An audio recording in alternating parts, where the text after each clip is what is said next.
Hey guys, Gmoneymohawk here, and I'm having another tutorial today, and this one is on the Lawbringer. If you have any suggestions for any other characters that you want to see, just leave a comment down below, and I'll get right on to that. But one thing that I want to say before getting into this character is that he is really weak in 1v1 at the moment. I mean, he's not a weak character, he just needs a couple buffs here and there, because some of his attacks are just way too slow and they're easy to parry even when it's a light attack. That all being said, let's head into the Lawbringer. As usual, we're going to go over his pros and cons, what he's good and bad against, his combos, and also some online examples that we can go through and some tips at the end. First, let's go into the pros and cons. First, the pros. He has many options from the parry, his top heavies can blind people, he has good throw chains, and a good poke, which is his top light attack. Heading into his cons, he has risky moves that are hard to pull off sometimes.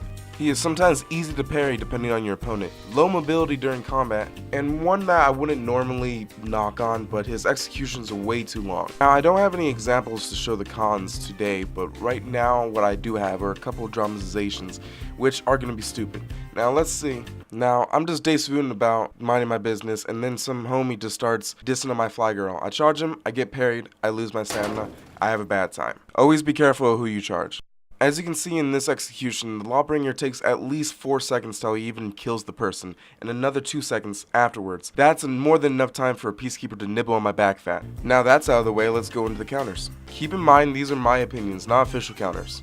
I'm gonna make this simple. Orochi, Peacekeeper, and Berserker. Why? Because speed kills. But honestly, it really depends on how you play against these characters. I find that characters that are easy to play against would have to be the Raider and the Valkyrie, because the Raider is easy to parry, and the Valkyrie because if you enter a defensive battle with her, you can whittle her down bit by bit. But again, these are my opinions, not official counters. Now let's go into the combos. At first glance, they look intimidating, but I'm here to tell you that they are not at all. Pause if you need to, because there are a lot of them. First combo we're jumping into is just a simple one. It is light attack, heavy attack, and light attack. Nothing big, nothing small. Now, a Lawbringer favorite has to be the light, heavy attack. It ends with the unblockable as the finisher, and if you do it from the top, it ends with the blind like all heavy attacks. Opposite of the first combo, we have heavy, light, heavy attack. It trades off speed for more damage, but that also means that it's easier to parry, so remember that. But this combo has a secret. If you end the same combo with a top heavy instead of a side heavy, you can also get another hit by using your light attack afterward. This is guaranteed and also lands you some nice extra damage. Next, for the infamous running attack. It drags them depending on how long you hold the button. But let's be honest, you're not going to tap it. While moving backwards, if you use a guard break, you flip the opponent like a flapjack, making them salty. But you know what? You can also get a light attack in before they get up. So that's nice too. Next to the shove, you can do this by one of 3 ways. First up is using a dodge and then using your guard break. Next is landing a heavy attack and using your guard break. And last but not least is blocking and then using your guard break. Now for the last set of moves, the parry attacks. You have a light attack right after parry, which is the safest. Your AoE attack, which you can also land. Your side heavy, which is the most dangerous, which charges up a running attack similar to the one that you do while you're running. And your top heavy, which is the unblockable. My suggestion for this one is be smart when using this because a lot of people can parry it. Now let's head online for some examples. Heading into a Dominion match, the game is all but done, but I'm fighting nonetheless. There's an Orochi who keeps on trying to get me on the side. I keep on parrying him as you can see, but I'm not doing the light attack. I noticed that I can do that later, about after I kill this guy. I hit him, and then I hit him with a light attack. That is guaranteed, no matter who is fighting you, if it's external or if it's the guy you're locked onto.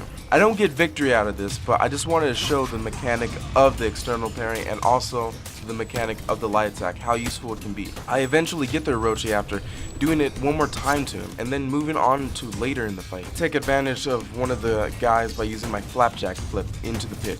So just remember, he has a lot of options when fighting multiple people. Going into a 1v1 against a Warden, he is doing Warden things, constantly doing that spam.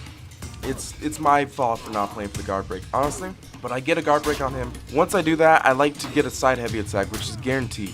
I made use of the Lawbringer's top light attack, and then get another guard break, which is always nice to do. Then I use, after the heavy attack, a shove to try to get another guard break afterwards. As I said before, the Lawbringer has a nice poke. As you can see right there, I get him right before he does his heavy. So if you're not feeling confident about your parries, try to get a poke in. The Warden keeps on bashing me, keeps on guard breaking me, he gets the damage, but I got enough health that I can take it. He whittles his stamina away, and I just throw him around. I just be a bully. Honestly, what I find with the Lawbringer, like a lot of other characters, is that once you see someone has low stamina, just pursue him. This one starts off fantastic. I get a parry, and then I can just play around with him again. but it soon turns sour as he gets a parry as well, allowing him to get a heavy attack and a lot more after I do a dumb mistake right there, try to go for a shove when he's way too far away. But after that, I go more defensive. I go for the pokes, and then I get blocked, and then I actually get a blocked shove, which is really nice. It leads into a guard break, so you gotta remember to use that shove. Now we have similar health, and I just get more defensive. I hit him again with the guard break, do a shove, do another guard break, throw him into the wall, and then the game's mine. May look a little scummy, may look a little spammy, but the guard break is interruptible on the shove. Last person we fight is a Valkyrie. She gives me a guard break, pushes me a little bit, then try to get a heavy attack. I parry the heavy attack, then I actually go for the light attack. Just throw her down the whole time. This is how that match just ended up. She kept on falling down because she had no stamina, and it made for a pretty easy win. Now, next fight, which is the last round, is something that I am not proud of. It's looking good right here. I get my parries off, and then I get my light attacks. But if you notice how I'm playing, I only go for that light poke or that blind. It's not that good enough, because I am playing too defensive. I'm trying to make her do the moves because I think that I'm in control, when in reality, sometimes the aggressor is in control. We're later into the fight. Everything is going the same. I'm getting my parries off. I get my light attack, get her health down. Everything is okay. I'm not going for any shoves. I'm playing way too defensive right here. The one attack that I do is a mistake. I get a poke in, which everything looks okay. She gets a guard break, then she kills me. But that brings up my first tip. Don't get too defensive. But let's go into the rest of our tips. As you know, I've already said don't get too defensive, as you saw in that last example. Next we have take advantage of your parry options. You have so many options, even though they're risky, sometimes it works, and it's worth a shot. Last but not least, we have practice feinting. Some of the games that I didn't show, I feinted a lot. It baits people for parries, and just knowing the skill in general helps your game with all your characters. And the final special tip would have to be, bring fries for all the salt that you will get in messages and hate spread through the quick chat. He's not called Saltbringer for nothing. But for real guys, as always, just have fun. Thank you guys for watching, and I'll see you guys next time.